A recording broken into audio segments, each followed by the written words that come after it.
What up, what up, what up, what up, what up, what up, what up, what up, what up, and welcome to In the Post presented by Rally Towel Sports. I'm Corey. With me, as always, is Todd. Todd, how we doing tonight? Fantastic. Beautiful. Had some real big news happen right before the podcast. So, what better night than tonight for this to happen? I mean, yeah, just me and Todd are literally talking before the show. I was like, what should we talk about? And we got the NBA playoffs going on tonight, but what should we talk about? And then Ian Rappaport, bloop, bloop, bloop, all over the Twitterverse, with some breaking news. Jay Wright, head coach of Villanova, is expected to retire. Hall of Fame coach of Villanova, Jay Wright, is expected to retire. Initial thoughts just off of that, Todd? It it's way too sudden for there not to be something additional, and I certainly hope that Chaz, what's up, man? That it's not something detrimental to like health wise or whatever, because that's where my head initially goes, right? When you hear worst case scenario, quick retirement, like, oh shit, what happened to him? So I certainly hope that it's not a scenario where there's greater things than sports could ever imagine that are causing this. But my first thought is, who the hell is going to go coach Villanova? I mean, there's very few spots in college basketball where somebody has to go in and it's like, these are fucking enormous shoes to fill. These are fucking enormous shoes to fill. I mean, you're talking about two national championships in the last 6 years, several Final Four appearances. I actually just pulled up some of his. So two-time tournament winner, 16 and 18, 4 times to the Final Four, 8 Big East regular season tournament eight Big East regular season championships, and then 5 Big East tournament championships. 2-time Naismith Coach of the Year. He is a part of the John Wooden Legends of Coachings Award. There are it's a very limited bunch to be a part of. And then you just sprinkle on that he was the AP Coach of the Decade. Yeah, I mean, for the 2010s. No shortage of, and they. By the way, they do have an idea as to who's going to be the next coach of Villanova. We'll get into that in a little bit here, but just a little bit more on Jay Wright. Started off at Hofstra, and then after 2 consecutive years, 99 into 2000 and 2000 into 2001, took Hofstra to the NCAA tournament. They were the regular season and conference champions of their conference. Went to Villanova. The first 3 years at Nova, no NCAA tournament. Following the first 3 years at Nova, he went 1, 2, 3, 4, 5, 6, 7 straight NCAA tournaments, then missed 1 the following year, and then made the tournament the rest of his career. So 4 seasons while at Villanova, he didn't make the tournament, and 2 of those obviously bringing home, cutting down the nets, national champ. So an amazing career, nonetheless. That it might be a little too quickly ended, I guess. I thought he had a little bit more in the tank. What about you? And that's why your head kind of goes to the medical issue. Yeah, because he's 60. So by the coaching standard, he still has he still has 5 to 8 years of good coaching time left. I mean, Krzyzewski's almost 80. Roy Williams was in his early 70s. Actually. Yeah. John Wooden coached until basically he was in a wheelchair. Like, there was a lot of time left for him. And that's like that spot in Villanova, specifically for him, that was like, you can come in. I mean, this is like you could stay as long as you want kind of ordeal, right? It wasn't like that there was any rush to get him out of Nova. And I think we just talk about it. Let's talk about his replacement. Yeah, so his replacement is expected to be Kyle Neptune. If you're saying, who the fuck is that? Me too. So I looked it up. Kyle Neptune had 1 year at Fordham as a head coach. And Todd, can you guess the record at Fordham last year? That's a cool 500. I believe cool 16 500. And 16. Cool 500. 16 and 16 last year at Fordham. Not necessarily lighting the world on fire over there. So you're like, okay, well, then why the fuck did they hire this guy? So went 500 at Fordham last year, but he started his coaching career at Villanova under Jay Wright as a video coordinator. He was on the staff for their first Final Four appearance. bounced around a little bit, then 8 years as an assistant back at Villanova under Jay Wright, and has obviously since taken, I think he went to Niagara and then got the head coaching job at Fordham, if I'm not mistaken. So obviously somebody that the program it feels very comfortable with. You're kind of mentioning it's sudden, and it's like 2 weeks basically that the players now have left to put themselves up in the transfer portal. Is that accurate? Yeah, so it's actually 13 days. Okay. So less than 2 weeks to be able to, as an active roster player, I believe it excludes anybody that's on like a gray shirt, like a medical gray shirt or anything like that. But those guys have 13 days to make a decision if they want to enter the transfer portal or not. And, that's not a sleep on it, wake up tomorrow, let's crack the whip and get it popping decision. Like that's the thing that you put a lot of thought into if you're going to enter in the transfer portal. And, if you're going to make that decision to take a leap, especially from leaving, you're leaving one of the top 10 programs of the 21st century to go somewhere else. Right. And for some of these guys, or really for most of these guys now that are on Villanova's roster, they weren't there when Neptune was there. Right. Or if they were, it was their juniors or their seniors and their season's over. They're already done. So I'm really, really interested to see, number one, what's Villanova's turnaround on this? Do they go from Final Four appearance to struggling in the Big East, or is he able to just pick up where Jay Wright left off and they continue to win based off of who stays? And, there's the other thing you have to think about is that, anybody that's a signee there is now probably thinking about if they want to stick around or not, right? Anytime a head coaching change happens, you count your pros and cons before you continue to move with that university. And if you're a player on Villanova that maybe didn't get as much PT as you desired last year, or maybe just kind of had a slower year, I think that this is your perfect opportunity to stick around. If you're a top scorer, you go somewhere else and continue to score somewhere else and make Villanova rebuild under a new coach.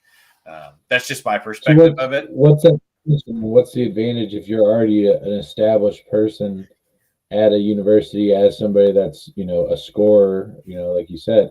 Why would you want to leave? Why wouldn't you just stay there at Villanova? Who's to say that Kyle Neptune plays the same type of basketball as Jay Wright does? Sure.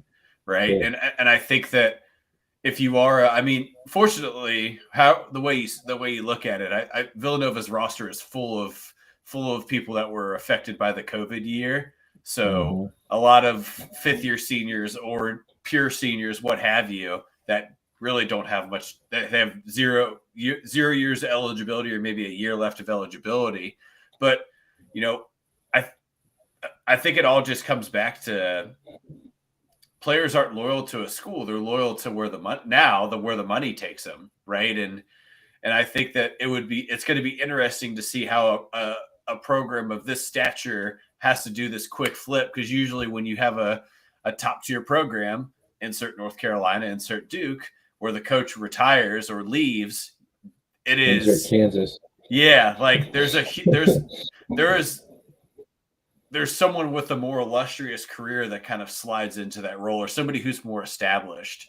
And it seems like if this is the route that they go, that they're just going with someone who Jay Wright trusted. So that's another part to me where like it feels kind of funny, because like it's like, hey, I'm going to retire, but you need to bring this guy in. That's my parting gift to you. I don't know. Yeah. There's a lot more needs to come out of this. It's so new still that it's all speculation. And I'm going to continue to do it. So let's say Jay Wright is perfectly healthy. Let's say there's nothing wrong with him. He just decided, I think I'm done. I thought about it a long while. I think I'm done. Would you say Villanova's been done dirty? Like he did him wrong? If he's waiting this long? Yes, absolutely. I think I try really hard to think about. I take the sports equation out of it, and I think of everything as business, right? Say you as an employee for a district manager, you build this really strong rapport. Everything's going really, really well. the company you're working within has this great foundation and it looks really, really, the upside is exponential. And then that district manager goes, hey, you know what? I think I'm good. I'm gonna pull out now. I picked my guy that's got to replace you. He was here before, so he's probably going to do things the same way I will. But I want you to stick around. This is that kind of I went through that with Kroger. I took a different job to work with a boss that I had a lot of respect for that recruited me in a way into this role. And then 2 months later, he takes a new job and says, oh, they're picking the perfect person to replace me with. You're going to love her, this and that. We were like oil and water. I mean, it didn't mold. And then less than a year later, I was starting a new job. So, so it's something that these guys are going to definitely have to start tossing around. And I would venture to say that if you're a younger guy, you're going to stick around. I think that's how I would perceive it. I'm curious to see how much of the roster is like involved in the scoring aspect of like, the guys that are sophomores, juniors. I want to see who of that is their top scorers. Who are the guys that are going to be considering the transfer portal, and it's going to be interesting to see what happens. It really just depends on how active that transfer portal is coming out of Nova here in the next few weeks. So a lot that's going to happen, like you said, a lot of more information that we need to come out. Todd, do we have a game of who the fuck it is tonight? We can. I could put a little bit together. You can put something together before the end of the show. You could do that. Yeah. That's talent, ladies and gentlemen. You're seeing it here live on In the Post. You're just seeing raw ability is what it boils down to. That's what it is. You can't coach this in any way. All right, cool. So we got we're gonna end the show. I got a special segment for you tonight, actually, that you don't even know about. Oh, special segment. You don't need to prepare for it or anything. You just have to enjoy it. It's a gift to you because of the gift you gave us. So we're gonna demonstrate this gift to you later in the show. It's great. We got some NBA playoffs to talk. I think let's head there right now. Let's get an update on what's going on in the world of the association. So we got three. Before we get in there, yeah. Let's. Please. So this is In the Post. This is a basketball podcast, but I did promise my dad, who called me in a fit of rage earlier this evening, that we would discuss a blunder of the Cincinnati Reds last night on this platform. Okay. I answered the phone, and after we gave brief formalities back and forth as father and son do, he said, hey, here's something you could talk about on your podcast tonight. And I said, great, let's talk about it. What do you got? So if you follow baseball, you follow the Reds, you know that Tyler Stevenson last night suffered a concussion due to a collision at home plate. So normally you say, oh, you just bring a backup catcher in. Everything's good to go. Don't need to worry about it. Things are fine. Well, turns out that the Reds' backup catcher was their DH last night. Mm-hmm. And I know what you're thinking. Well, what happens now with this DH rule? Well, the Reds made history in a way that they were the first National League team with this new rule implementation to break the DH rule. They were the first team, and it only took them 11 games to remove the DH from their lineup and make the pitcher spot come up, by the way, in the 5 spot in the lineup. Excellent management. So thank God it wasn't close, because what happens if the bases are loaded and the pitcher spot comes up and your options are JT Riddle, who you just called up, Brandon Drury, who can only hit left-handed pitching, and Nick Senzel, who just came back from sickness leave because he had like a 4-day food poisoning issue. Those are your options. Those are your bench options. Because everybody else is winning hurt. Either way. We're going to win. So that's the way we're built. Just give it time. So the question that he posed to me, and I want to see what your opinion of it is how the fuck do you let that happen as a manager? How do you not prepare for that? I wish I had a logical explanation that I could give to you, but I'm baffled by it, to be honest with you. It's obviously a lapse in judgment. It's obviously a lapse in knowing where the fuck you are and what situation you're in.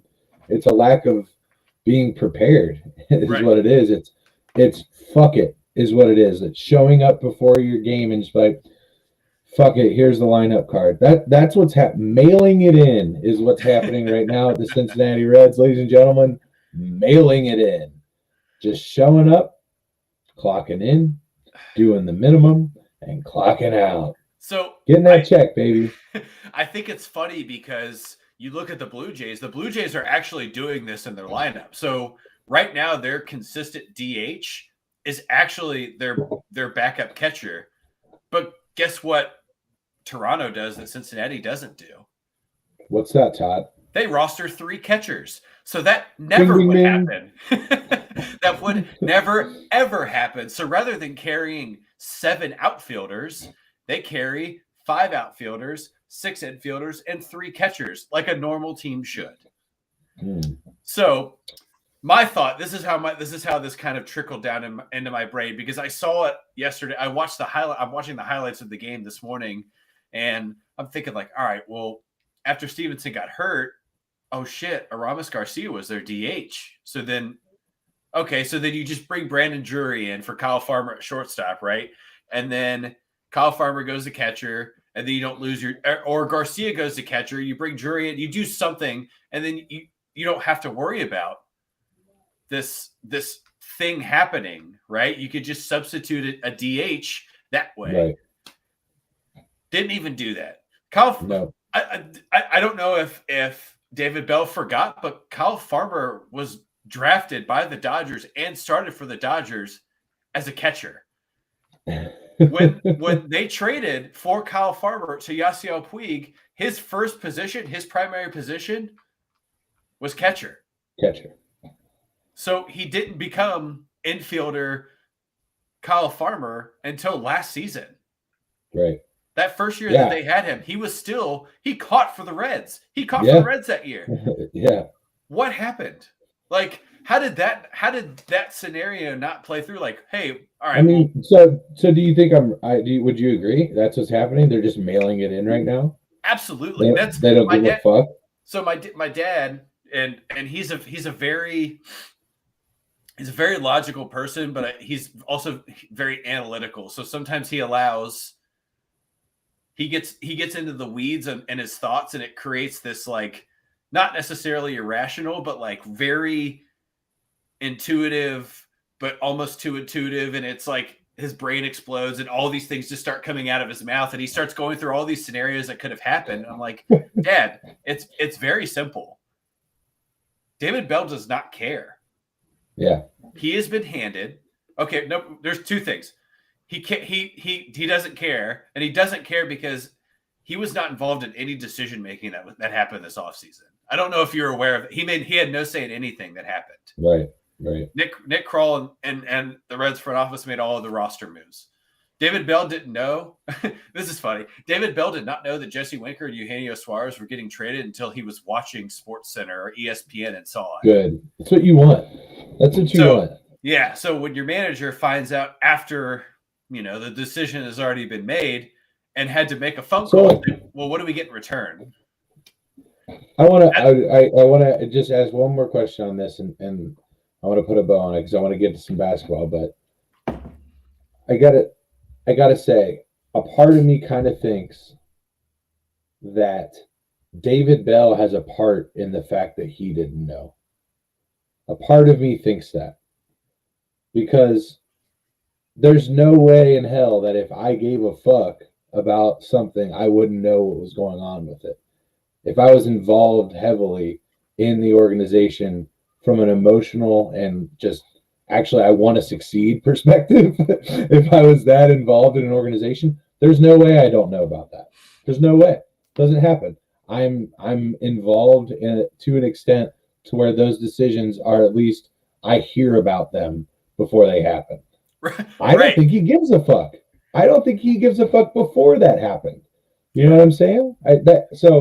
I don't have a woe is me for David Bell. I think it's been a mutual understanding that he's going to be fired this year. Um, it's not his fault necessarily. I think his hands have been tied, but I think that he has some contribution to the way that he is perceived. So, Jeff with a with a comment. Corey still celebrating Easter, looking like Jesus himself. Appreciate that, Jeff. Pretty flawless. I love Yeah, it. I it's love good. it. Appreciate you dropping by, Jeff. Hope you're having a good night, man. All right. Anything else you got on that one for Pops? Dad, I love you. Just stop watching.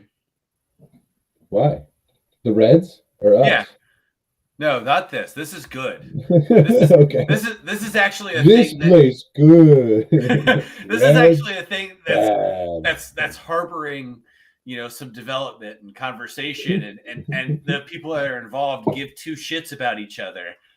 Yep. My advice to Sure, if you are a much. Reds fan and you're trying to make logic of things, just stop trying to do it. Right? Sure. Like that's it. Just stop making logic of it. If you want to watch baseball, watch them without any sort of like skin in the game. Just watch it to watch it, and then if you don't want to watch it, wait till Saturday and Sunday and watch the USFL. You know, when I think about how a fan should behave as a Reds fan currently, it's you've seen The Departed? Yes. Okay. Rob, what's up, man? Thanks for liking the stream. So you've seen The Departed. You know the part where he walks to the bar, he's like, hey, how's your mother? He's like, on her way out. He said, we all are, act accordingly. You know what I'm talking about? Yes. That mentality is exactly how you should feel being a Reds fan. We all, on our way out, we all are. Act accordingly. Yeah, just have a fucking drink, sit down, listen to the band playing on the Titanic right now, and just go down. It's happening. It's happening. There's nothing you can do about it. So just, yeah. See, we're gone, and that's it. That's being a Reds fan right now. Rob, hey, how you doing tonight? We're doing great. Why are we doing great? It's a holiday, ladies and gentlemen. Not the one you're thinking of. It's Bobby's birthday. So happy birthday, Bobby. Let's give it up for Bobby, everybody. Cheers, celebration. Hey, Bobby, it's Bobby's birthday. Give it up for Bobby. There we go. Awesome. So I hope you guys are celebrating Bobby's birthday today. That's right.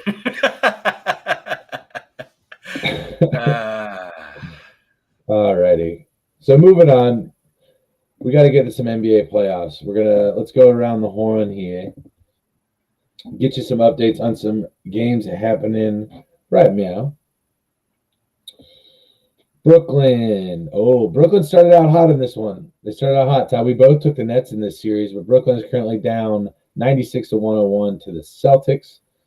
Philly is trailing the Raptors 52-68, 7.5 in the third to go on that one. That Brooklyn Celtics game, 3 minutes to go in the fourth quarter, 3.5 minutes to go in the fourth quarter. Later tonight in Milwaukee, game 2, Chicago taking on the Bucks. Milwaukee leads that one 1-0. All right, Todd. So did you get it? I know everybody's super busy with the holiday and everything like that, seeing family and stuff. Did you get a chance to sit down and watch any of these games over the weekend? As a matter of fact, I did. I watched. So on Sunday, I watched a good chunk of the Celtics and the Nets game, which was awesome. That was a fantastic game. Yeah.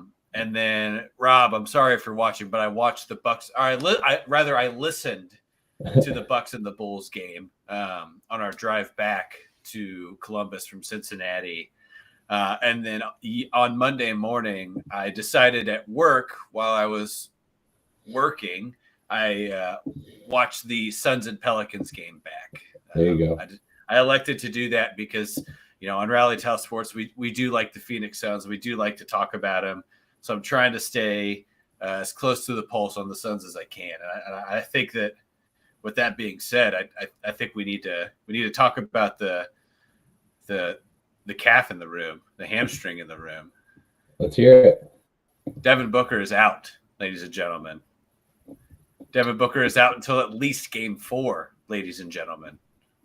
And you know what's interesting about that is the Suns have played without Devin Booker this season, and they have done really well without Devin Booker. They've seemingly continued to move along as the juggernaut they've demonstrated all season, but it seems, according to some results that we got last night, with the Pelicans beating the Suns 125 to 114 in Phoenix, doing exactly what you need to do as an underdog in the NBA playoffs is take one of the first two. That's your goal. That's what you want. Why? You're swinging home court back to you. You're going on the road. You're going back home for 2 straight games.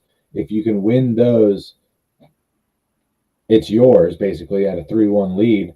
But not only that, if you can still only get one of those, you've kept it even with a best of 3 series ahead of you. So if you can get one of those first games, which obviously the Pelicans have done, I either thought about texting you guys over the weekend or I did. I can't remember. I think I was like, are the Pelicans going to win the NBA Finals? Did I say that? Did I send that text to you? Yeah, you sent that to Aaron and I. Yeah, perfect. I was like, oh my God, they're going to do it. And here we are.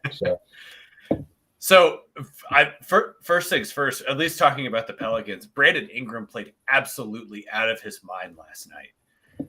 I mean, 37, 11, and 9. I mean, he was a dime away from a triple-double. Yeah. And here's the thing. The Pelicans as a whole, you look at that roster, I don't think that their record reflects what could be the talent of that roster, right? Mm-hmm.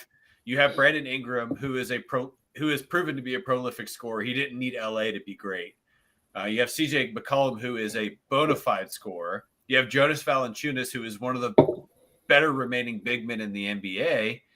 And then you still have a guy like Jackson Hayes, who hasn't proven himself yet in the NBA due to just a little bit of immaturity issues at the forefront of his career. But now he's starting to hit his stride, and he's played well on the back half of this season, getting into the playoffs. And then you also throw in a guy like Larry Nance Jr., who is 2 dunks away from changing the swing of the game, right? So you're thinking, like, what are they missing? What are they missing? I think they're missing their first round pick from last year. Yeah, maybe somebody. Have you heard it? And I think now that we're at this point, Todd, I think it's time for your surprise segment. This is a gift I'm giving to Todd, and it's a new segment here on the show. It is called This Week in the Metamorphosis of Zion Williamson. Ladies and gentlemen, this week in the metamorphosis of Zion Williamson. Wait, where'd he go? There he is, right here. This guy. Holy shnikes. Wow. You getting my screen? Let me see. I can't see it on. All right, no, we got it now. Here we go. Are we getting it now? So before if I'm going to verify it. Here we go. We got it right here. There we go. There we go, Todd. This week in the metamorphosis of Zion Williamson. Oh my God. Ladies and gentlemen, that's a professional basketball player. Yeah. That's a professional basketball player. It is. Whoa, sorry about that. What's going on here in Zion, man? What's happening? That is an undisciplined young man. That is what that is. I firmly believe that. It's just okay. All right, we got to get out of the screen share loop here. Sorry about that, everybody. First time doing that. Sorry about the screenception there.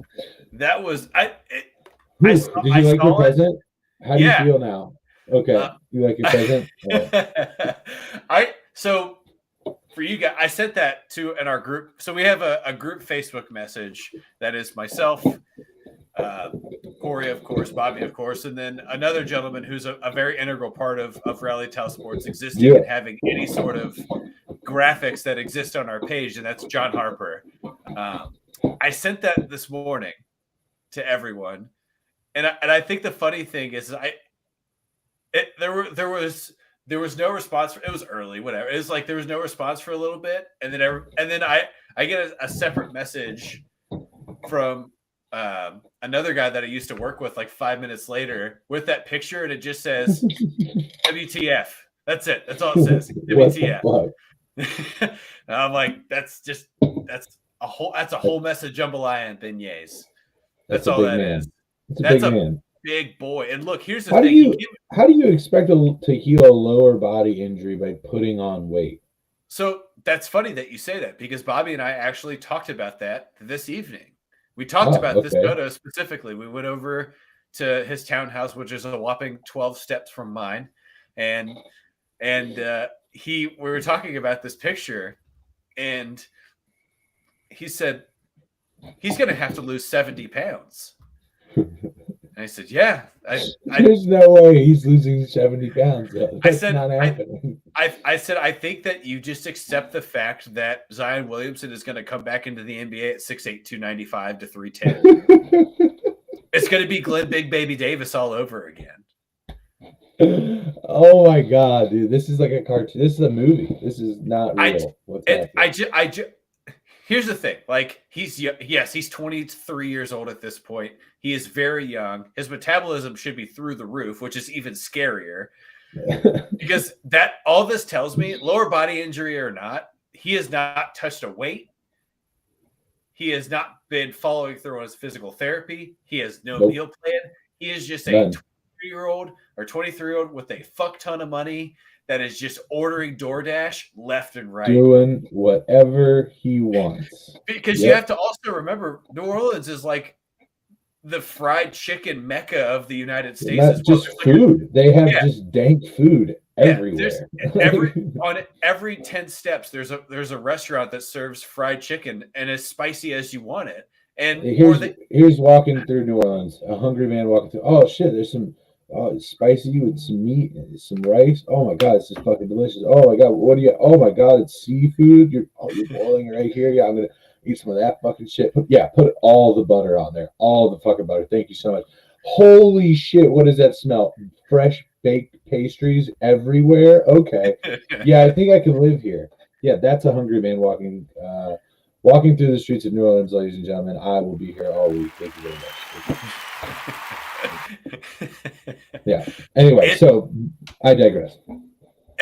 Absolutely, it's to me, it's I'm disappointed in Zion because everything that everyone said about him in terms of doubting his ability, it's all come true.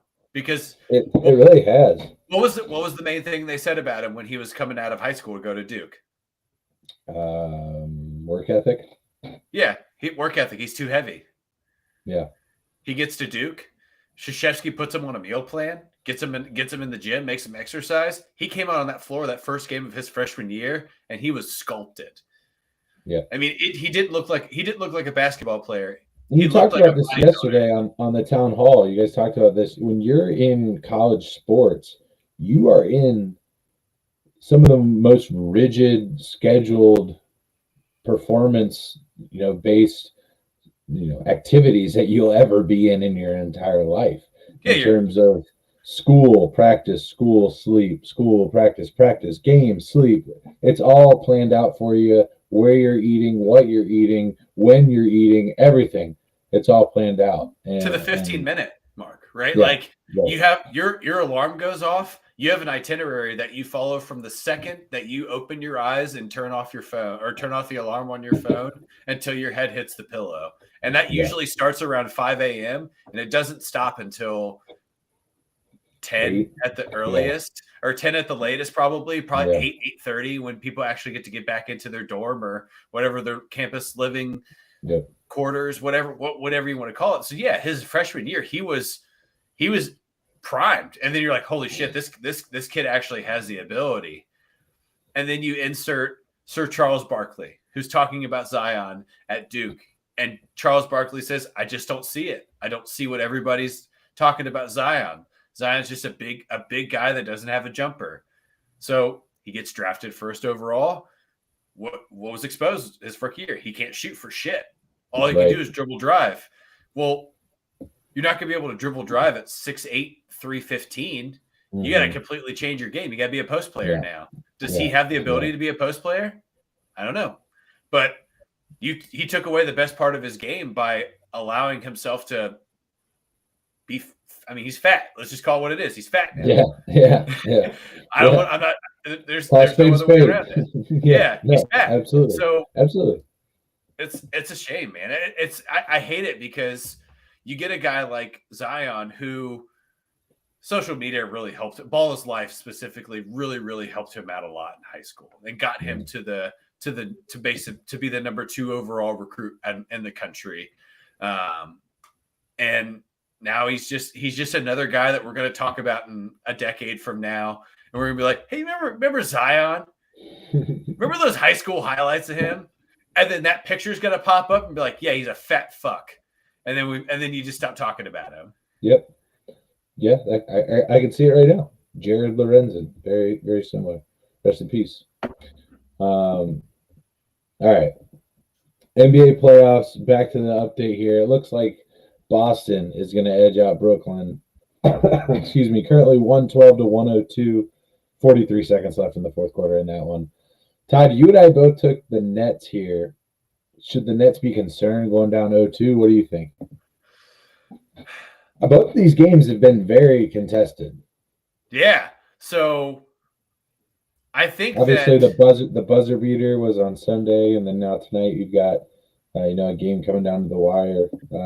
Through most of the game, Brooklyn actually led at the beginning for actually in the third quarter they were leading as well. So at least my takeaway from both of these games is that Kyrie and KD aren't playing well at the same time. Right? So Kyrie goes crazy on Sunday. Kevin Durant shoots like 30% from the floor. Yeah. Tonight, Durant shoots like almost 55% from the floor. Kyrie shoots like 35% from the floor. If they could both shoot the ball well, they have no. I mean, that's of course you win when your field goal percentage is higher most of the time anyway. But if your two superstars aren't shooting the ball well together, you're not going to win. When you put together these super teams like this, it requires your superstars to all play and coordinate together, right? Because you give up having the ability to have some additional depth to pay your big 3 superstars. So, and not only do they just need to play well, they just can't play that as bad. You know what I mean? Like the idea of the super team is that when a guy isn't being exceptional, the more than likelihood that there's going to be one guy that is, and the other guys can just be average, right? And that alone, the idea is that your floor is going to be better than most people's ceilings. And that's not the case shooting 33 from the field, right? That said, I am not too we both said Nets in 7. They dropped the first 2 at home, tightly contested, or on the road rather, at home for Boston. They dropped the first 2 on the road. They're going back to the Barclays Center. I think there's an opportunity for them to get back ahead in this series here, or at least bring it even at 2-2. But it's a big game 3. It's a big game 3 now that you're down 0-2. You know what I mean? Yeah. So we'll see if they can, finally put it together where at least one of them is, not shitting the bed. So we'll see. Going to be interesting. You had mentioned that we had talked about that. It's important for an underdog to get at least one. And one of our favorite teams coming out of the play-in tournament was the Timberwolves. Well, the Timberwolves did just that in game 1 against Memphis, getting that first win. Obviously, last night, the Grizzlies handled their business, 124 to 96. Am I wrong to think that I don't have nearly as much confidence in the Timberwolves as I do the Pelicans to make this upset happen? Are you on the same page here? So you're saying that you're less confident in Minnesota than you are in New Orleans? Correct. Yeah. No, I can't. I don't necessarily disagree with you on it. I think that last night is much more reflective of how this series is going to go. At least 2 more of these games are going to go in this series, right? I think Memphis. Let's just Memphis's defense as a whole. The fact that they gave up 130 points to Minnesota shocked the shit out of me, first of all, because that's completely out of pocket for Memphis to give up that many points in a game. And Ja Morant didn't play great. He scored a lot of points and against Minnesota, but it was mostly garbage points towards the end of the game. There's a difference between putting 30 up and losing by 13 versus, putting 23 up last night, winning by almost 30 points. So, right. Yeah, I don't think you're wrong. I think that now, especially with the circumstances that are happening with the Suns, it seems that series will be closer. Look, I think Minnesota as a whole, we talked about them kind of coming out of the play-in games. There is a lot of upside for Minnesota. They have one of the best players in the NBA in Cat, and then they have one of the best young talents in Anthony Edwards.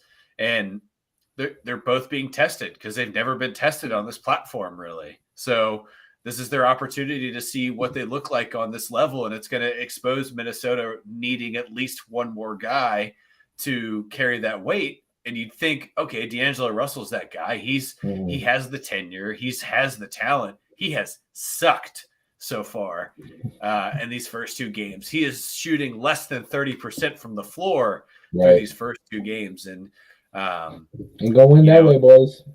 Yeah, and Memphis does Jaren Jackson Jr., who Aaron voted as the defensive player of the year, has really limited Karl Anthony Towns' scoring. Now, he's averaging over 20 points a game, but Karl Anthony Towns almost averaged 30 points a game this year. So, if you're limiting him but to that 15 to 22 mark, and you're keeping the ball out of his hands less than 15 times off the boards, you're going to win.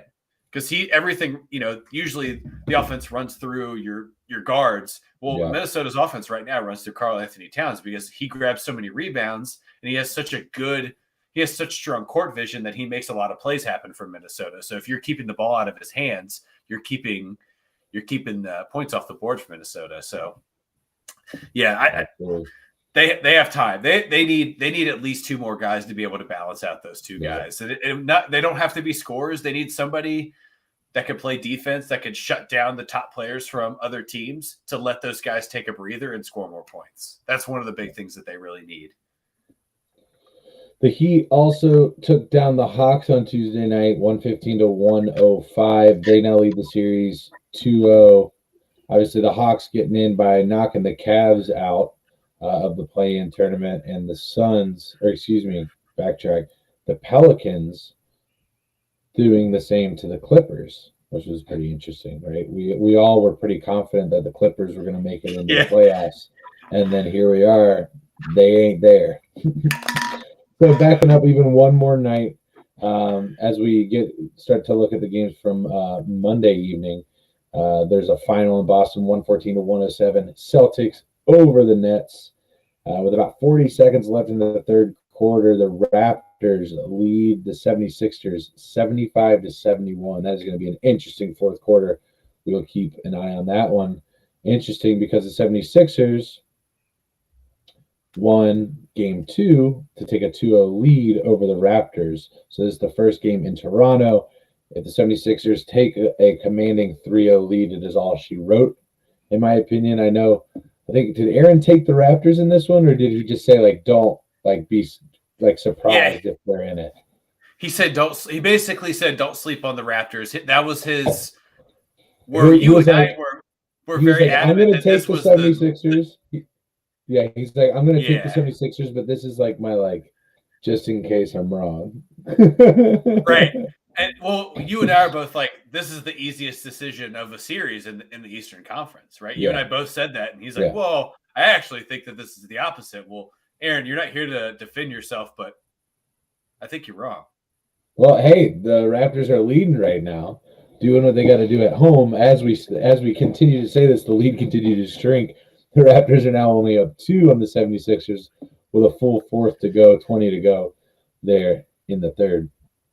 Outside of that, we had the Mavericks even the score there against the Jazz with a 1-1 series set up there, taking care of business at home. They will be going into Utah. I believe they play tomorrow night, if I'm not mistaken. I'm going to pull that up right here at Vivint. Tomorrow night, 9 o'clock. Tomorrow night, 9 o'clock at Vivint Smart Home Arena. That series tied 1-1, and if I'm not mistaken, Luka's going to be back. He will be back for game 3. And I think before we look forward, I just want to say that playoff Jimmy Butler is playing right now. And playoff Jimmy Butler is a much different breed than regular season Jimmy Butler. I was very adamant on that during the COVID season when they were in the NBA Finals. Mm-hmm. And Bobby had very recently moved up here, and we were watching the NBA Finals because it was bubble season and baseball was kind of garbage for that COVID year. So like you watch basketball, and that was what sparked my interest back in the NBA.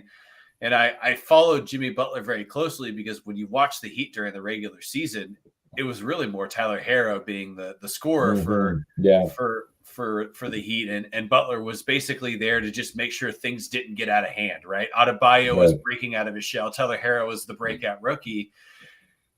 And then the playoffs came, and Jimmy Butler just started dropping 30 plus a night, and you're like, where the hell did this guy come from? Yeah. And then Monday night he drops 45. Yeah. And you're just like, holy shit, Jimmy Butler's back. And again, Bobby was like, playoff Jimmy Butler's here. It's like, playoff Jimmy Butler is here. And that is, he is an entirely different player when shit really matters to him. He becomes one of the top 10 players in the NBA when he gets in the playoffs. During the regular season, he's in the top 50. In the playoffs, he is top 10, even top 5, depending on how crucial the game is for Miami. I think they continue to cruise through that series. I think they're going to take care of business in that one. So, looking ahead to tomorrow night, I think, do we have a rematch of that game as well? No, we don't. Tomorrow night, we got game 3, Grizzlies Timberwolves in Minnesota. So they're back home. Minnesota has a great fan base, so that'll be really interesting. But getting back to this, what was supposedly our marquee matchup of the playoffs, our first round, Jazz Mavs.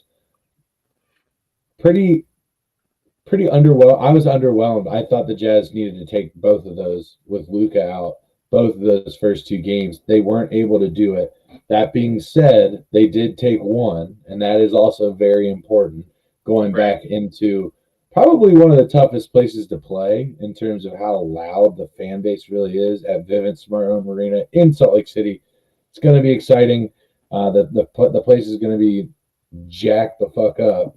So what are you looking at going into this one? We didn't really talk about the previous 2 matchups, but both of them pretty relatively close. Yeah, so I think my biggest surprise, not necessarily a surprise, but I think the biggest step up for Dallas has been Jalen Brunson, right? I mean, stepping into really a leadership role for a team in Dallas that doesn't necessarily have the floor leadership without Luka Doncic on there, kind of being your general and making everything run accordingly. So I'm really interested to see how, when Luka gets back on the floor with him, how that dynamic changes. Because I think once you get a young guy like Brunson who gets kind of a taste of being a big scorer, which he has been through these first 2 games, that urge doesn't go away, right? You want the ball, and you want the ball more often. And here's the thing: is Luka Doncic is going to score 30 to 35 points. That's he does it game over game. And coming off an injury or not. So I think the biggest dynamic is going to be how they gel back on the floor together with one another, and how they're able to distribute the ball. And,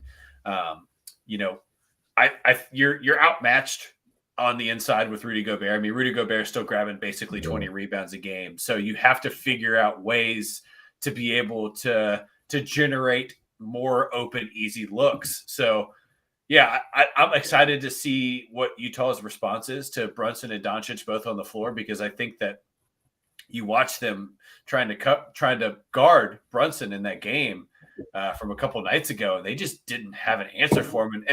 And sometimes guys just have nights where everything goes in, and it just seemed like everything Jalen Brunson was doing to create a shot, he had like just enough space where he was open, or he was able to just get, a half a step closer to the basket to be able to generate an easy layup or whatever. But I still think Utah has a strong chance of, you're like you said, I think Salt Lake City getting back there. It's tied. It's not like it's, you're going into your hometown 2-0. I wouldn't be the least bit surprised if they go out of Salt Lake and the Jazz have won both games. It wouldn't shock me at all. Yeah. What do you think but the spread is going in tomorrow night? Just guess. I don't know if you've looked already.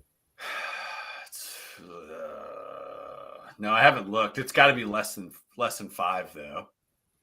Okay, so what do you think it is? 3.5. Put a number down, Todd. 3.5. 3.5. It's 7. Jazz -7. Wow. Yeah. So Vegas is loving Utah at home.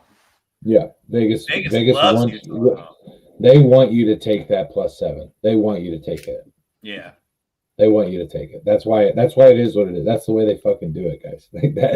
They want you to take the +7 because they feel good. Feel good about the Jazz at home coming back. Like Todd said, it's not like they're coming back home 0-2. They're coming back tied. Because it's a 5-game series now, and 2 of those first games are at home. Like we feel good about that. You know what I mean? Yeah. So yeah, it'll be a lot of fun. What else do we got coming on? Coming down the pipeline here. Let me get back on my page for Thursday night action. You got the Warriors and the Nuggies. Warriors and the Thuggets going down. Warriors lead this one 2-0. I think we all took the Warriors on this one, right? Yeah, I think we all even said that this could be a 4-game sweep, but I think we all took 5 because everybody wins 1. That's what it just seems like. Yeah, and I think we're seeing that in a couple of these early matchups. In round 1, I think there's a lot more perceived competition than how it's actually going to pan out. I don't think. I'd love to be wrong. I would love for more parity. I'd love for more the NHL's playoffs are so intriguing. They're so fun to watch because as long as you get in, you have a shot. If you can make the playoffs in the Stanley Cup, you can play. Like if you can make the Stanley Cup playoffs, you guys they can skate, right? And once you're in there, it's a sprint towards the cup, and it's a lot of fun to watch because you don't necessarily know who's going to be there. Basketball isn't necessarily that way. I feel like.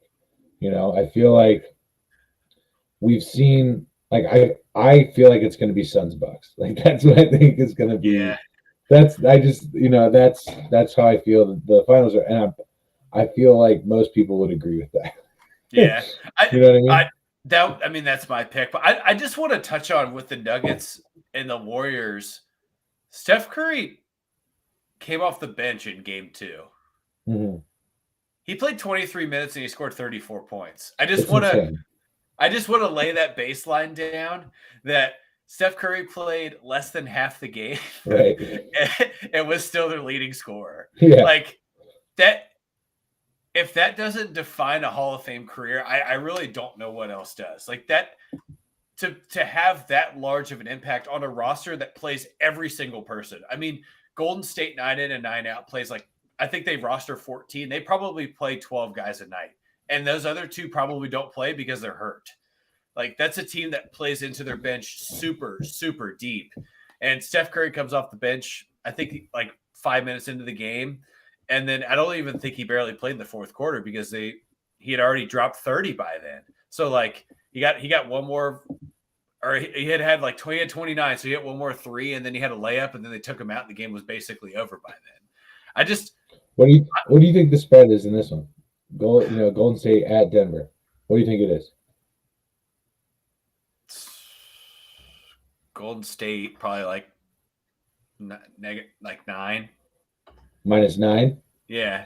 -1.5. And that's interesting to me. That's so interesting to me because we had just said everybody wins 1, right? Everybody wins 1. So Vegas thinks this is the one. Is Vegas banking on that? Like they're due. Statistically speaking, they're going to win 1 at home. Makes a lot of sense, right? Early on in the series makes a lot of sense. I don't know. You watch those first 2 games though, it's not. I don't know. It just doesn't seem like the Denver. I feel like that's I would take that bet. I would take Golden State -1.5. I would take that. I would probably I might put some good money on that this week or tomorrow. We'll see. Sure. I don't know. That just feels like a good bet, right? Am I wrong, chat? That just feels like What don't I know? Where's the fix? That's where's the fix on this one? Okay. Let's see what else we got going on. What other games are we not going to talk about before we're back next week? I'm going to just check Friday's action here. So Friday we get game 3 for the Heat and the Hawks. And I just want to touch back on one comment I made on our last week's show of In the Post. And this is to the city of Cleveland. You didn't listen to me. You didn't do what you were told. You did not follow the rules. I have simple rules when you're playing the Hawks, and you didn't follow them. There's only one rule. Ignore Trae Young. Pretend he's not there. Don't talk to him. Don't acknowledge his existence on the court. Don't do it. So what did you do, Cleveland? You know what you did. You know what you did. You started a fuck Trae Young chant, didn't you? You silly bastards. You silly bastards. You did it. You started a fuck Trae Young chant. You did. And what happened? You lost. You fucking lost. You said it, bro. Don't let Trae become the villain. Once he becomes the villain, he thrives on it, man. He does. He thrives on it. I just finished the Batman last night. The new one with Robert Pattinson. Yeah. Have you seen it? Not yet. I haven't. All right. I haven't had 3 hours to commit to anything besides. No, I had to break it up, buddy. I had to break it up. I watched it like a limited series. Just this looks like a good stopping point, and I'm asleep. Yeah, I actually slept upside down while I watched it just to get more into the film. But he's the Joker. Trae Young is the Joker. Not the Joker, the Riddler. He's the Riddler. He feeds off of it. He loves it, and he just becomes more powerful because of your reaction to it. And that's why they're there, not the Cavs. And I honestly feel like the Cavs would play the Heat better than the Hawks would. Somewhere Paul Dano felt that. He just thought, that felt good. Thank you. Yeah. That's a great comparison. Yeah. I know enough about the movie to know exactly what that perspective means. I like that a lot. Yeah. It was artfully done, if I do say so myself. So I don't know. What do you think, Cleveland? You think Cleveland would have stood a better chance against the Heat than the Hawks did? Already down 0-2. Obviously, first game back at home. Playing it this Friday, but.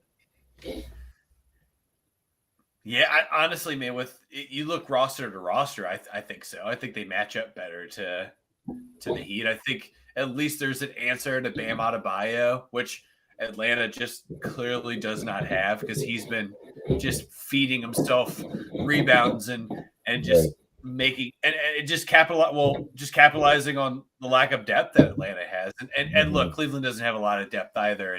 And outside of really a couple people, Jared Allen and Evan Mobley, I think Bam Adebayo still takes care of business, but I think even the guard play from Cleveland creates more depth against a Heat team that they don't play fast basketball, right? No. I think Eric Spoelstra is one of the only coaches in the NBA that still tells his team to slow down. You constantly hear Spoelstra. Yeah, he's really scream. I think I'd be interested to see where the Heat rank in scoring efficiency. That's what I would really be interested to see that. Yeah. Where do the Heat rank in scoring efficiency? Continue your point. I'll continue. I'll do my research. I'm the intern tonight. I just think it's. I think Cleveland has a better opportunity to be able to make Miami uncomfortable, whereas Atlanta they have to rely on Trae Young, right? Yeah. They don't have somebody else. They don't have another scorer that can do it by themselves if Trae Young goes cold. And he hasn't been super hot through these first 2 games. He's just been average Trae Young. And you just can't do that in the playoffs. You can't play your middle of the run basketball when you're trying to at least win one, right? You don't want to get the objective for a lower seed to be is you got to win at least one, right? That's why everybody says every series goes to 5. Every team pulls out 1. And it just doesn't look like Atlanta has the ability to pull out 1. So I've got it pulled up here. I've got NBA team offense efficiency for the 2021-2022 season. I want you to try and guess. Let's just say the top 5. Let's say the top 5 most efficient scoring teams, and then I'm curious to what you think the bottom 3 are as well. So let's start with the top 5. Who do you think the top 5 most efficient offenses in the NBA are? Boston? Eh. Really? Nope. Boston comes in at number 6. Okay. So I'm not too far off. Nope. Phoenix, they got to be in the top 5. Phoenix is 3rd. Golden State. Golden State is 15th. Interesting. Very interesting. Miami, clearly, we just talked about that. Miami's got to be in the top 5. Miami is 11th. Wow. Very interesting, right? Yeah. So give me the top 5. All right. So the top 5, starting with number 5, you have Denver, followed by Milwaukee at 4. You correctly guessed Phoenix at 3. The number 2 most efficient offense in the NBA, the Atlanta Hawks. The Atlanta Hawks are the 2nd most efficient team when it comes to scoring in the NBA. So it'll be an interesting game 3, I think, in Atlanta to see if they can. It's a huge game for the Hawks. You have to get your homestand started off right. Even if you lose this one, even if you get the second game right, you're still down 3-1. You know what I mean? And that's a tough thing to come back from. What do you think the spread is on this game? I just looked it up. I can't. Stop. Yeah, because I'm gonna ask. I know, but I have to know why Vegas is doing this. Do they have? Are they playing your odds of 3s? I think it is. I think it's like they're like, all right, well, they're gonna get one. It's probably this one. It's game 3, right? Because everything comes in. At least if you play somebody 3 times, you're guaranteed to beat them at least once. That's the. I think that's what they're playing, and there's a little bit of the factor of like this is a do or die game for them. They feel like they can't go down 3-0. They go down 3-0, it's over. You know what I mean? The series is over. So, I think a little bit of that going on into it. Okay, so who do you think the number 1 most efficient team in the NBA is? Oh my God, East or West? You didn't get it. West. Is it the Mavericks? Dallas is the 14th ranked team. The number 1 most efficient scoring team in the NBA, the Utah Jazz. All right. I mean, yeah, they play the most consistent basketball, so that makes sense. That's what I want the intro music to really be. Just walking out smooth as fuck. Not like, let's go. I just want like, yeah, we're here to play some ball. Like that's how I want the Jazz to. Have you ever wondered why Utah didn't change the name when they moved from New Orleans to Salt Lake City? Well, yeah, I've wondered. I don't know why they don't. Is what I meant to say. I don't. It's not. It doesn't. Like, fit what would anymore. they be?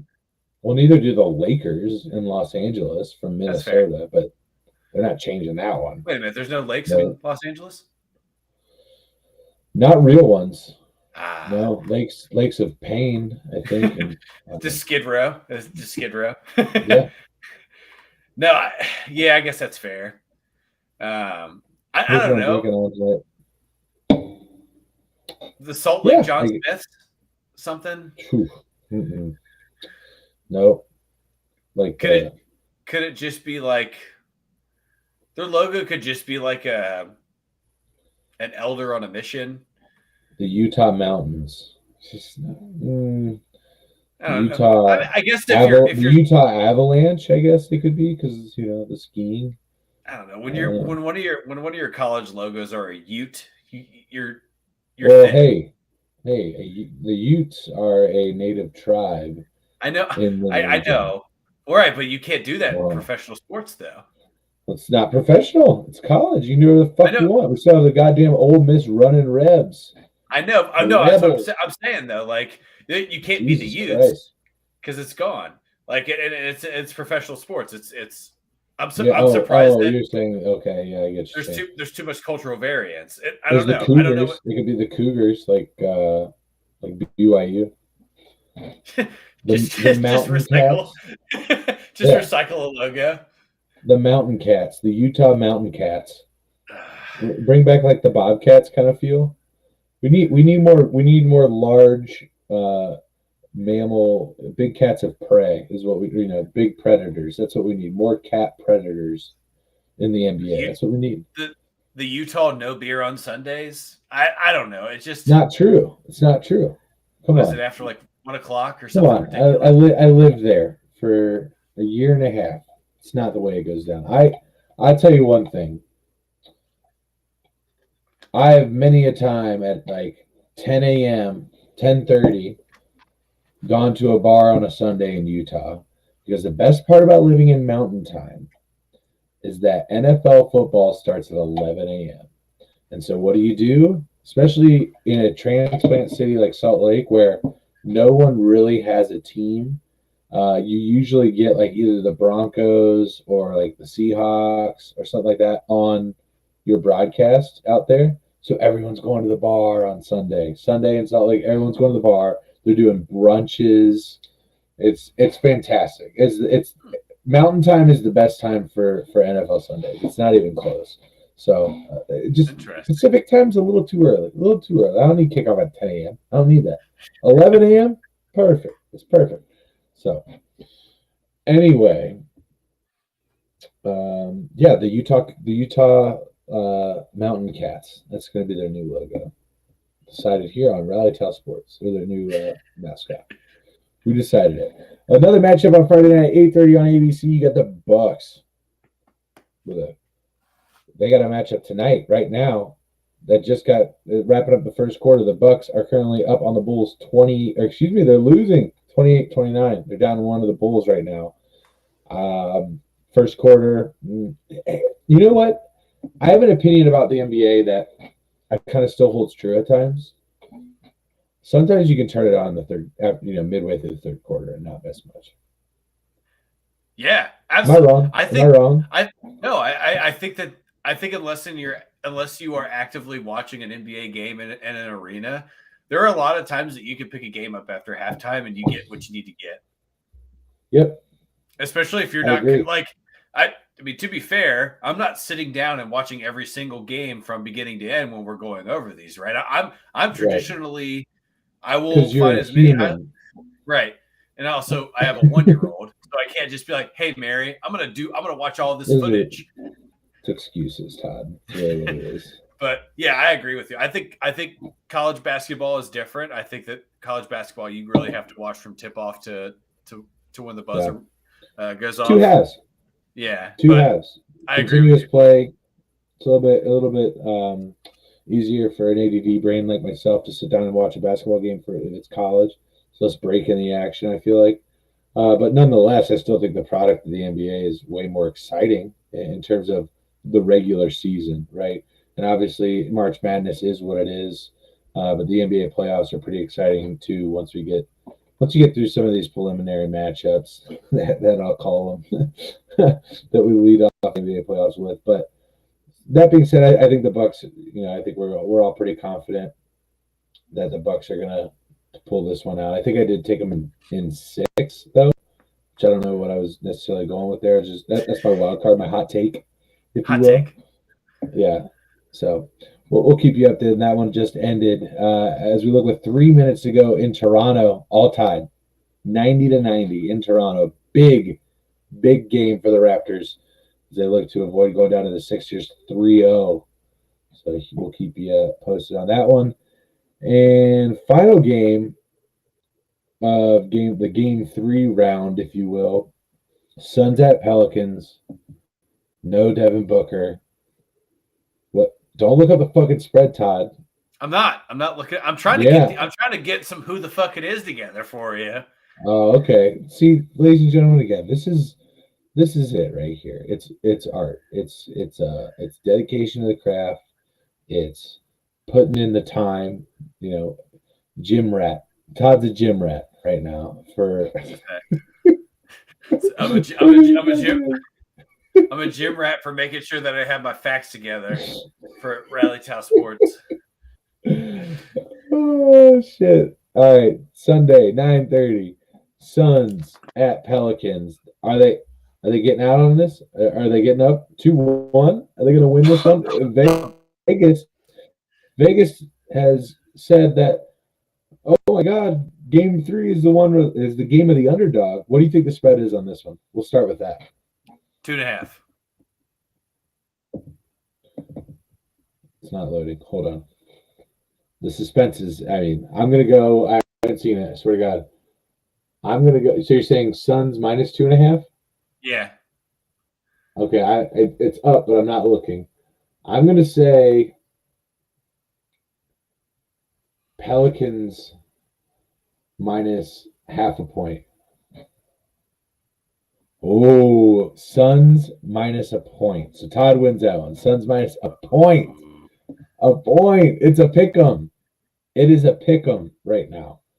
That is mind-boggling, if you will. Mind-boggling, he says. It's so crazy that it puts your mind in a bottle. So there's that one for you, Ron Burgundy.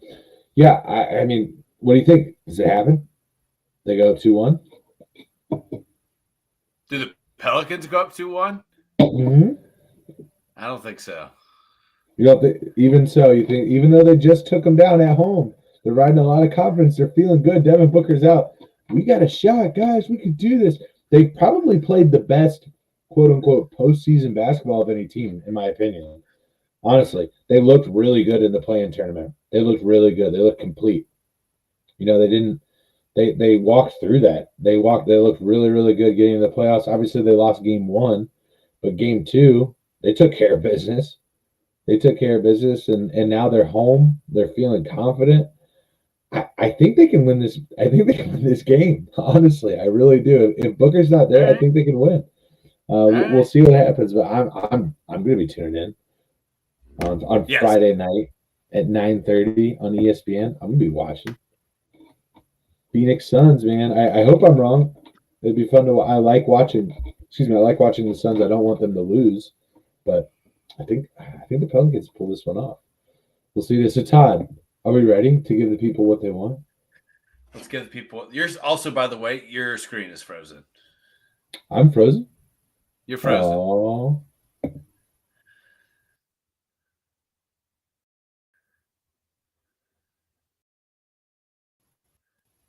How about now? Well, now it's just black screen. Now it's just me. All right. Well, you'll get my voice, and that'll be enough. That'll be enough. Ladies, that'll be enough. You'll get what you get, and you'll like it. Ladies and gentlemen, it is time for fan favorite. A new round of Who the Fuck It Is. Your host, Todd Bradshaw. Todd, take it away.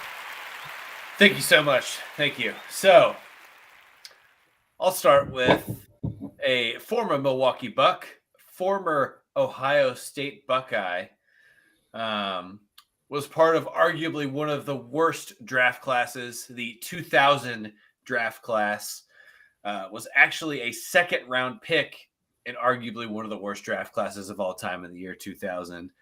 A former dominated. Whoop. Oh, there he is. Yeah, there he is. All right. So, former Buck, former Buckeye, drafted in the second round, left-handed, great shooter.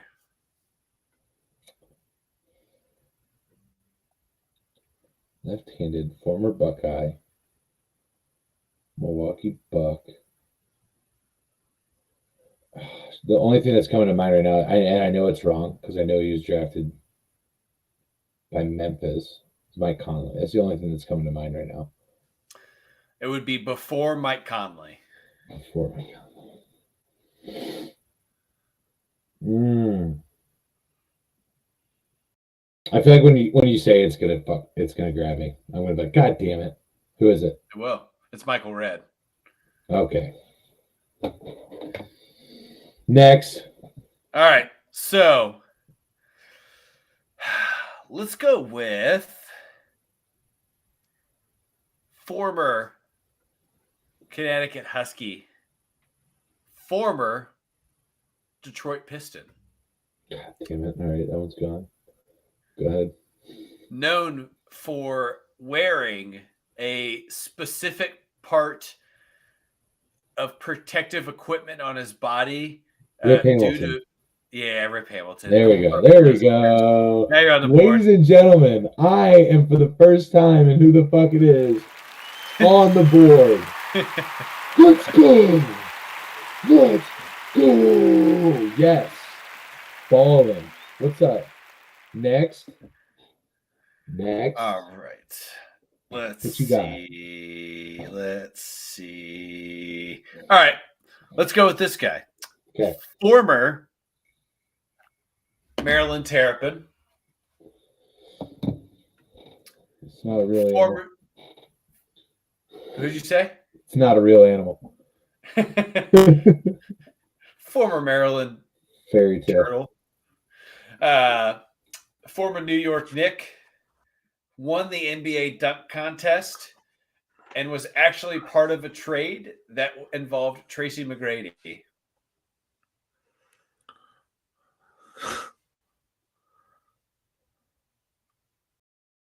This is taking it back. Maybe. I mean, T-Mac played for a little while. This is this is probably circa 2001 to 2009. It's right. It's before my intense, in-depth knowledge and following of the NBA. I got nothing. What do you got? His nickname is Stevie Franchise. His nickname is Stevie Franchise. Nothing. Does nothing for me. Steve Francis. Nope. Not me. Yep. Not you. Not me. All right. I'm not Aaron. I'm not Aaron. All right. Let me dig into my 2010s here. I'm gonna dig into the 2010s here. I'm gonna try to Off the cuff. Give me more of these Rip Hamilton baseballs. I can just knock them out of the park. Crush them. All right. Former Sparty. Former Grizzly.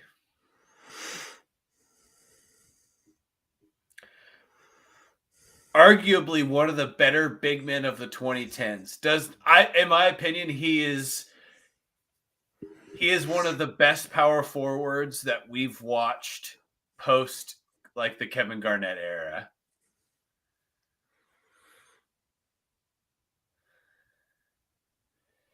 He did a ton of damage for the Grizzlies. Even led the Grizzlies to beat the San Antonio Spurs when they were the number 1 seed.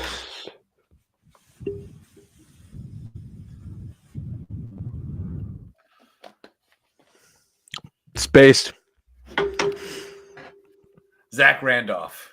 Okay. I know Zach Randolph. Should have guessed Zach Randolph. Didn't.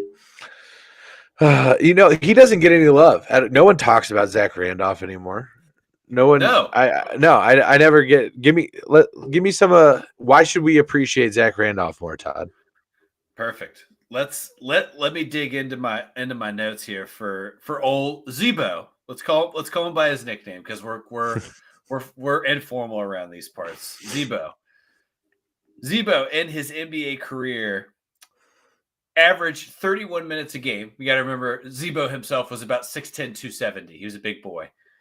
Yeah. 16.6 points a game, 9 boards, 2 assists, a block, and a career field goal percentage of 47%. Not from the stripe, however. No. Pretty bad. Yeah, not a good free throw shooter. He was actually known for costing Memphis a lot of games because he was the excuse me, the team that he was the player that teams would force the ball to in the fourth quarter when games were close. Yeah. But had one of the best baseline jumpers 15 feet it in of the big men of the 2010s. He was great to watch. Loved Zach Randolph. Miss him dearly in the NBA. His position doesn't exist anymore in the NBA, unfortunately. Right. He would be. I mean, you say big man now, you're exclusively talking about centers. Yeah. Right. Yeah, absolutely. Long career in the league from 2001 all the way to 2018. So Yeah. it's a pretty healthy NBA career, no? Yes. See. Not drafted by the Grizzlies. Spent a long stint in Portland, who he was drafted by. Knicks briefly, Raptors briefly, back to the Knicks. Brief stint with the Clippers, and then finished out his career. Excuse me, he didn't finish out his career.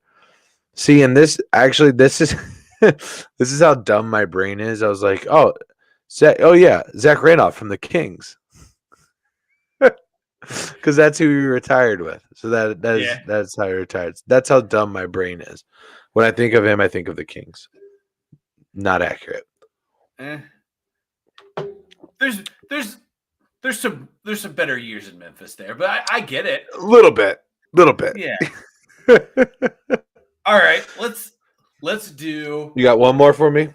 I got one more, and I think that this guy was actually more infamous for his collegiate career than his NBA career. I think you could argue that he was one of the biggest busts in the NBA of the 2010s. So, former BYU Cougar. Oh, Jimmer Fredette, yes.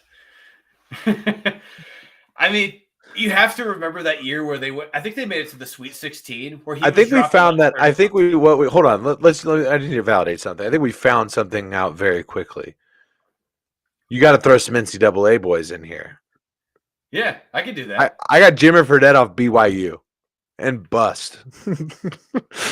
I'm over here scrambling for Zach Randolph. Jimmer Fredette was off the cup. Boom. All right, we got to get some more NCAA boys and who the fuck it is. That's just the way it's got to be. I can work on that. I can. You can get back in the gym. Yeah, gym rat. I'll grind it out. Get a few names for you. I'll try to figure out a way. First one in, last one out. Todd Gottschall. I'll try to figure out a way to stump you on Tyler Hansbrough. I don't know how I'm going to do that yet, but just lie. Like, really nice guy. Just a guy you would want to get a beer with. Just say stuff like that. I'm like, here's the thing. I'm gonna do Sheldon Williams, and I'm just gonna say here. Okay, well, let's say if I was gonna do Sheldon Williams, right? Do you remember Sheldon Williams? No. Okay, do me a favor and look him up really quick on your phone because I want you to see what he actually looks like before I say this.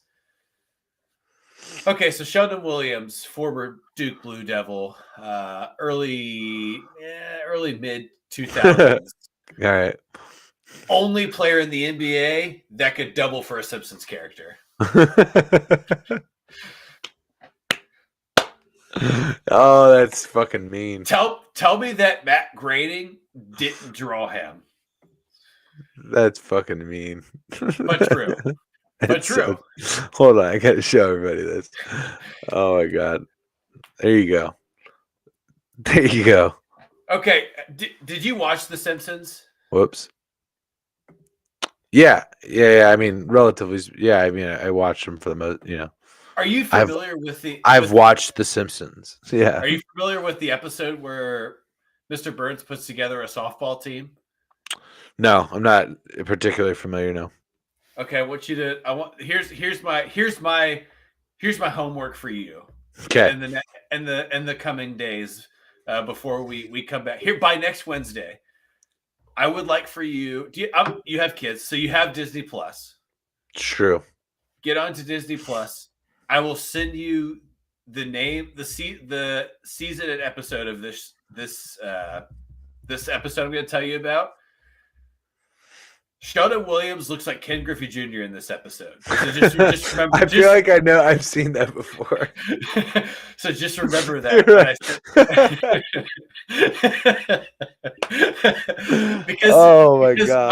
Because Mr. Burns is giving them some sort of elixir that they're all drinking, or that Ken Griffey Jr. is drinking, and it swells his head up, and that's what Sheldon Williams looks like. He looks like Ken Griffey Jr. on Celebrity Softball, Mr. Burns elixir. Gotta love it. You gotta love it. Great. It's fantastic.